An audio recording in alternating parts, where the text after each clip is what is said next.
What up guys, this is Monkey Figure Reviews, and today we are going to unbox the One Punch Man Espresto Shapely Tornado of Terror Tatsumaki figure by Banpresto / Bandai Spirits. It's been a while since we unboxed a One Punch Man figure here on this channel because there's not a lot of them around. I do wish they make more of them in the future because they have great characters and they have amazing character designs. One Punch Man is also a manga and anime I like a lot. Alright, before we take out the figure, let's take a quick look at the box first. Right at the front we have an image of Tatsumaki. We have the Espresto series name here. Also at the bottom, we have our Banpresto logo, Bandai Spirits logo. The side view, we have a full body image of what we are going to get. The other side, we have a close-up on her body. And at the back of the box, we have a back view of Tatsumaki. This is the top, and as you can see, the box is brand new and sealed, so we are gonna take it out together. Let's go!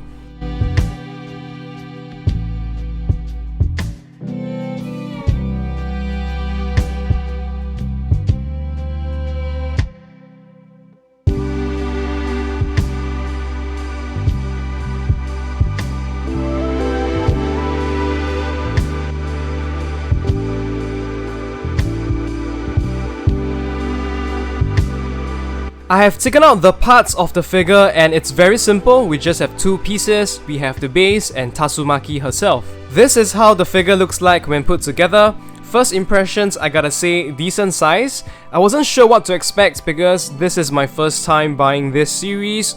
Her face looks a bit off compared to the picture on the box, the prototype, but we will take a closer look later. And the unfortunate thing here is also that she has to be put onto this bulky and thick base, which is very ugly, but due to the design of how she is supported. Let us take a closer look at the figure starting from the head sculpt. In terms of character likeness, I feel that it is a bit off. Her face seems to be longer than it's supposed to be, and just by looking at the prototype image on the box, I feel that her eyes should have been a bit lower than what it is on the figure, because on a prototype you can actually see her eyebrows from the front, but on the figure itself it is not possible. It is covered up by her fringe, so maybe just by moving her eyes a little bit lower it will look more accurate. Other than that, I think the painting is quite decent. You can see for yourself, it is very clean and crisp. You can even see some of those eyelashes painted on. The lips are painted as well. For her hair, I think the sculpt is well done, especially when you have all these individual strands and you have to put in much more effort with the smoothing and finishing. Definitely some areas they still missed out, but I think overall it is already quite good. I'll just quickly show you guys how it looks like, the strands and the sculpt. The hair itself is assembled from multiple pieces, but I think they did well trying to hide the seam lines, so it looks more natural. No shading as far as I can tell, which is a bit disappointing because it looked like it was there on the prototype. And I think you can see from the back here, it all looks quite good. It's quite well done. I've seen worst finishing on easier hair sculpts, that's for sure. So there you go, back to this side. Moving on to her body, I don't think we can talk a lot about her outfit. It is generally black in color except for a few areas at the front. Over here on top of her chest and also to the left side of her tummy, they did a bit of a purplish airbrush to show a bit of shading. Her outfit is very tight and body hugging, so you can almost just see the curvatures on the body itself, like her chest, and even here a bit of her ribs and the rib cage. And towards here, the tummy and even the indents on the belly button. Creases and folds are mostly on the sleeves and towards the bottom on the flying parts of her outfit. And the seam lines over here can be a bit of an eyesore because I think if you look at the manga, the anime, the source material, I don't think they are supposed to be there. But maybe because of the design, it is easier for them to do it this way, to attach the parts which are supposed to be flying and floating. Here you can see her hands.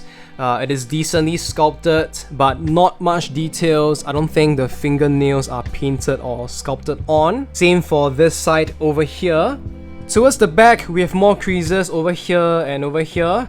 They definitely help to capture the shape of Tatsumaki's body. We have more shading in some areas like here as well and on the butt. And I think her butt is quite well shaped, just that once again, the seam lines towards the bottom can be a bit distracting. Towards the bottom, you can also see a bit of shape around the pelvic area, around the connection from the thigh going up to the hip. I'm not sure if you guys noticed, but the bottom of her outfit is supposed to be flying upwards, kind of to show her that she's floating. But because of the way it is packed, they're kind of pushed down and compressed together.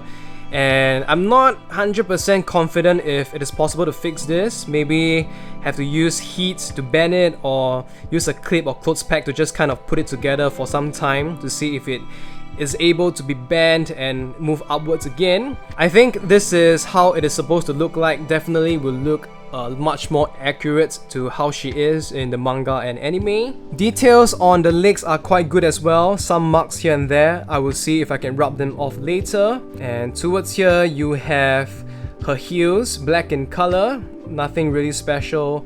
Same for the other one. And this is the very ugly supporting base. For those of you wondering, you actually can't see anything underneath. She is well protected with these black strips. And I guess it is all part of a running gag that no matter how she moves, how she flies, she's always well protected below. The height of this figure from the bottom to the top of her head, that is around 22.5 cm, 8 3/4 inches. If you take away the base, that is 21 cm, 8 1/4 inches. Here I have taken out my Ichiban Kuji Saitama Serious Face figure for some comparison, and if you look at them, their scale is very close to one another. In fact, I think it is quite good.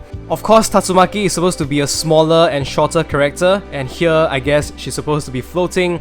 And if you look at them side by side, honestly, I think this made for a good display option. They look great together. Alright guys, in conclusion, this Tatsumaki figure is quite decent. We don't really have a lot of choices around if you want a figure of her, so I think at this moment, this is probably the most accessible and affordable option out there. She also scales well with the Ichiban Kuji Saitama figure, so that's a good display option there. Face-wise, definitely could have been better, like I mentioned, if it's closer to the prototype, because that one looked really amazing. The actual figure, because of the positioning of the facial features and the shape of the face, it looks much more different than what we expected.